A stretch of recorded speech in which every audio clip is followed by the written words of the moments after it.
高雄天狗咧已经是愈来愈严重，部分的里也出现群聚感染。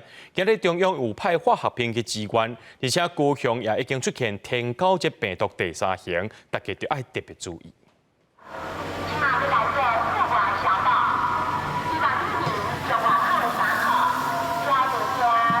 化学兵装备齐全，摕到机器，入去厝内底全药消毒。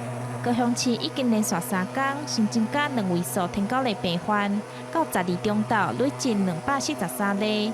中央紧急派国军支援，出动30名化学兵来到疫情较严重的里全药啊。目前全市累计共有243例的登革热本土个案，发现有第1型、第2型以及境外入第3型的病毒，可能造成感染后的重症风险。感谢中央在收到高雄市的申请后，立即由陆军第8军团指派化学兵弟兄协同作战。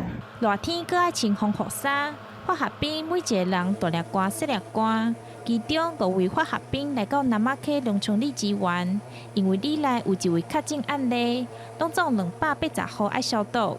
因为疫情严重，有人的厝顶礼拜已经喷过，这礼拜又搁来喷，民众真困扰，不过嘛是爱配合。这是大家一定拢爱喷啊，因为你敢若喷1件无效啊，1、2件无效啊，你若无伫厝的，迄就爱强制啊。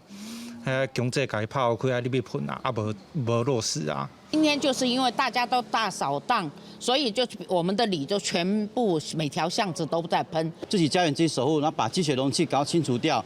高雄爱特别注意的是天狗类拢做4型病毒，因为新增加1位境外病例是第3型病毒。到打高雄已经有3型的病毒，若是中和感染会真危险。记者钟义辉、邱昭勇高雄报道。